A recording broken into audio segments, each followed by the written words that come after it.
Hello and welcome to the deep dive. Do you ever find yourself with this big vision board full of dreams, plans?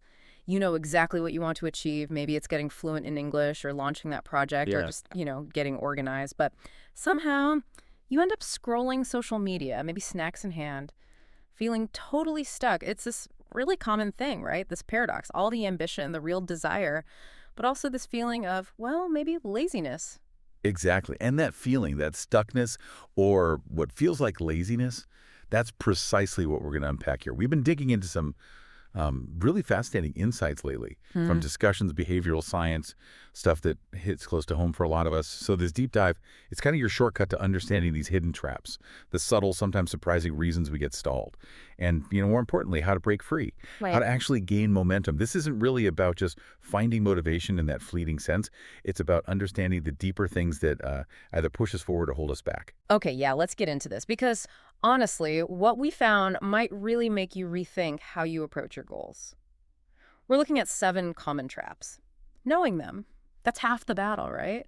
So let's jump right in with maybe the biggest one, the one we all fall into, waiting for motivation.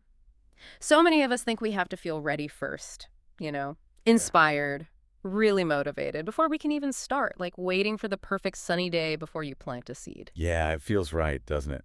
But the sources we looked at suggest it's often a misdirection. What's fascinating really is that motivation. It's often like fireworks, loud, exciting, gone in 5 minutes. If you just sit around waiting for that feeling, you could be waiting a very long time, forever maybe. Behavioral science actually suggests motivation isn't the start of action. It's often the result. The result. Think about your brain's reward system. Dopamine, right? That often kicks in after you've started something and had a small success, not necessarily before. So waiting for motivation is like, I don't know, waiting for your car to be full of gas before you turn the key.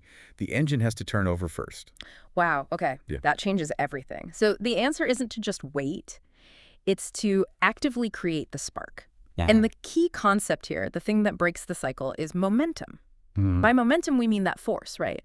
That keeps things moving once you've started them. It builds on itself. Precisely.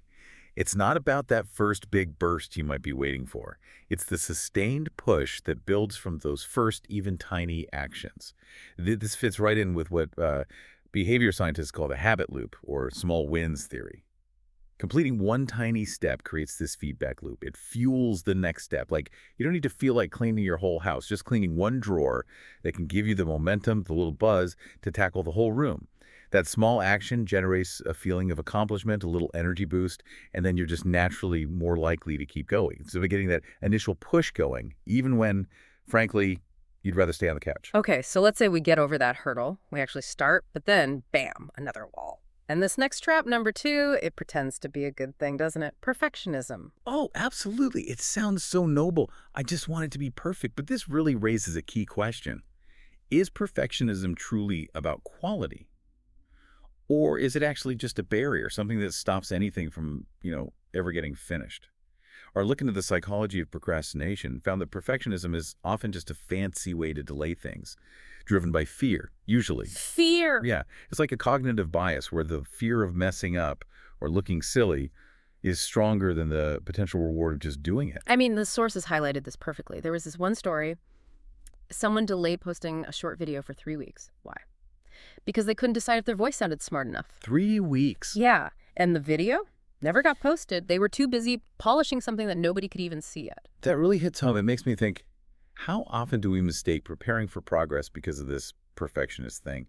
I remember doing something similar, rehearsing English sentences in my head over and over, making them absolutely flawless, grammatically perfect, But then someone just asks, hey, how are you? And I just freeze. Exactly. That's a perfect example. All that internal work, refining something that wasn't even real yet, and no actual conversation happened.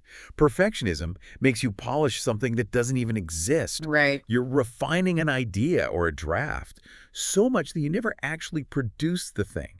It just delays action, keeps you stuck in planning, or worse, in this imaginary world where everything has to be perfect right away. Yeah. Wanting to be perfect often just stops anything from happening at all. The real learning, the real progress, it comes from getting that imperfect first version out there. Okay, which leads nicely into trap number 3, Overplanning, the lure of the fresh notebook, the endless apps, the productivity hacks. It feels so productive. It really does. And that's the sneaky part, isn't it? If Yeah. we step back and look at the bigger picture, a lot of us get into this cycle. You set 12 goals, you buy 5 notebooks, watch every single productivity video, and then you do nothing on the actual main task. Guilty as charged sometimes. Right. It's what some call productive procrastination. You're busy doing things about the work, planning it, researching tools, organizing your folders, instead of actually doing the work. It creates this illusion of progress. You feel busy, you feel accomplished, but there's no actual forward movement on what really matters. Our look into time management stuff often points to the planning fallacy, too. The planning fallacy. Yeah, where we totally overestimate our ability to stick to these super detailed plans, and we underestimate how long the actual doing will take. You feel like you're getting things done, but it's all just mental gymnastics. Okay, so given how easy it is to fall into that trap, what's the way out? How do we break free from planning palooza? The cure, according to our sources, is pretty radical. Extreme focus. Instead of juggling a dozen things, choose just one target for the week. Just one! Seriously. Just one. For example, if you, our listener, are working on English, maybe this week your only goal is speaking. Not grammar, not vocabulary lists, not reading, just speaking. By streamlining your effort, making it simpler, focusing on one single actionable thing, you cut through all that complexity that over-planning loves. Kind of a paradox, but narrowing your focus, it dramatically boosts your chance of making real progress. Okay, focus. I like that. Now this next one, trap 4. It's really sneaky. It sounds like progress, but it's not.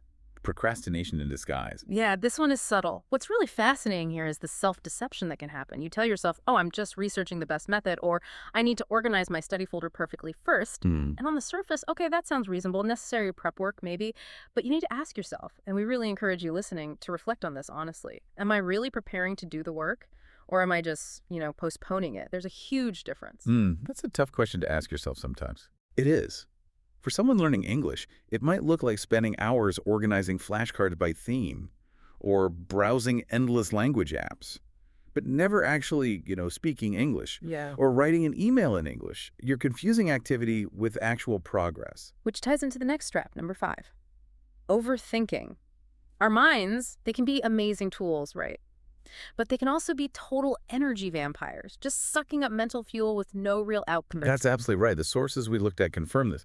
Overthinking burns way more energy than actually doing productive work. It's like running a mental marathon that leaves you totally wiped out before you even take the first practical step. And it's not just general worrying. It's these repetitive, non-constructive thought loops. They feel like you're working on the problem, but you're just spinning your wheels. Oh, I can relate to that. I remember once staying up practically all night rehearsing how to reply to one email. Just one. By morning, I was exhausted. And had I sent the email? Nope. Exactly. That's the perfect example of how insidious it is. All that mental energy just poof, gone. Wasted on internal debates and what-if scenarios. For English learners, overthinking often sounds like, what if I make a mistake? What if I sound stupid? What if they don't understand me? Is my accent okay? Yeah. These thoughts just drain you. They create stress, paralysis. But, and this is key, the research consistently shows action teaches more than thinking. Always. You learn infinitely more from one real conversation, even if you make a dozen mistakes, than you do from a whole week of just thinking about having a conversation. It's about neural rewiring, really. Yeah. Our brains adapt. Doing the thing creates stronger pathways than just contemplating it. Okay, let's unpack this next one, because sometimes that feeling we label laziness, it isn't laziness at all. This brings us to trap number 6, fear in disguise. This feels like a really deep one. It really is. If we connect this to the deeper psychology, what looks like laziness on the surface is very often just fear. Wearing a mask. It's not that you lack desire. It's not that you lack energy. It's this deep-seated worry, this apprehension that shows up as just inaction. Our sources highlight how our brains are kind of wired to prioritize safety over potential reward, right? Especially when things feel unknown or risky. It's a bit like what psychologists call the spotlight effect. We think everyone is watching and judging us way more than they actually are. So it's not, I don't want to do it. It's more like, I'm scared to do it. What kinds of fears usually hide behind this mask of apathy? Exactly. And it can be a whole range of things. The fear of failing, obviously. The fear of looking silly or incompetent, fear of not being good enough, fear of being judged, even sometimes a fear of success, like what happens if I achieve this? What will be expected of me then? Wow, yeah. These are powerful emotions. Yeah. They can easily trick us into thinking, oh, I'm just not motivated today, or I'm just feeling lazy. They lead to avoidance, which looks like doing nothing.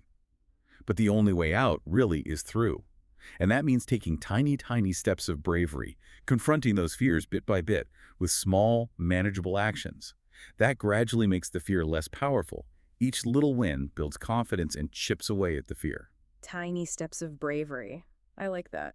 Okay, and finally, sometimes maybe we're just making it too hard on ourselves from the get-go, setting ourselves up for failure by making the starting line seem miles away. Trap number 7, making it too hard. Yeah, what's fascinating here is how we do this to ourselves, often without even realizing it. We create our own barriers. The problem isn't always a lack of effort waiting to be unleashed. It's that we've made the very first steps seem too difficult, too overwhelming, maybe too complicated. We design these grand plans, these elaborate starting points that need huge amounts of activation energy. Activation energy. Yeah, the initial push required just to get started. And if that push feels too big, we just don't start. We get discouraged before we even begin. Research on behavioral nudges shows this consistently. Friction kills action. It feels hard to start, we won't. So the trick then is, make it easier, simplify it, streamline that first step so it doesn't feel so daunting, lower that activation energy. Precisely. You got it. The trick is to make the first step ridiculously easy. To streamline just means make it simpler, more efficient, easier to start. So instead of saying, I'm going to study English for an hour, commit to just learning one new phrase. Just one phrase. Just one. Or don't plan to read 50 pages of that dense textbook. Just read one sentence or one paragraph. By making that entry point incredibly small, you lower the mental barrier to almost nothing. It becomes almost harder not to do it than to do it. And that tiny action instantly generates momentum, proving our earlier point. Action creates motivation, not the other way around. It's all about building a chain of small, doable wins. Okay, so putting this all together, what does this mean for you, our listener? As you think about your own goals, your own ambitions, those times you feel stuck. We've definitely covered a lot of ground. Yeah, if we connect all these traps, all these insights to the bigger picture, what they really show is that laziness is usually just a symptom. Right. It's not the root cause. It's more like a signal. It's pointing towards deeper patterns: fear, perfectionism, overthinking, or maybe just making things too complicated. It's what we might call a quirk in our approach. A quirk. Yeah, like a unique habit, a pattern, a way we tend to do things that, even with the best intentions, ends up holding us back. Recognizing these underlying reasons, that gives you the power to choose a different way. It really hammers home the power of small, consistent steps. And how amazing building momentum is, way better than just waiting around for some mythical motivation to strike. It's about shifting, fundamentally, from waiting to doing, from planning to actually executing, from being afraid to being, well, a little bit brave. We really have unpacked a lot today, and it seems so clear now. Turning that ambition into actual achievement. It's not about waiting for some magical feeling. It's about understanding these subtle traps we set for ourselves and then taking deliberate, often really tiny actions. It's about realizing that overnight success, that's usually a mirage. Exactly, a mirage. Looks real from a distance, but it isn't. Real, lasting progress. It's built step by step, brick by brick, one small, consistent, sometimes brave action at a time. So this raises an important question for you, our listener, as you reflect on all this. Take a moment. What's one specific quirk in your approach? One of these scraps, maybe, that might be holding you back right now. And, more importantly, what's one ridiculously easy, tiny step you could take today to start building some momentum in that area? Just one. Yeah, don't just listen to this and think, oh, that's interesting. Take one action today. Write that one phrase, speak one sentence out loud, organize one file on your computer, read one paragraph, do one real, tangible step, no matter how small it feels, commit to it. Remember that overnight success idea is often just a mirage. Real progress comes from showing up consistently, deliberate action, even and especially when you don't really feel like it. So what small act of bravery or what tiny act of streamlining will you commit to starting today? That journey of 1,000 miles? It really does begin with that single, ridiculously easy step. Thank you so much for joining us on this deep dive into overcoming ambition's traps. We really hope you feel a bit more empowered now and ready to take those tiny but incredibly powerful steps forward. Yeah, absolutely. We look forward to exploring more fascinating insights and useful knowledge with you again next time.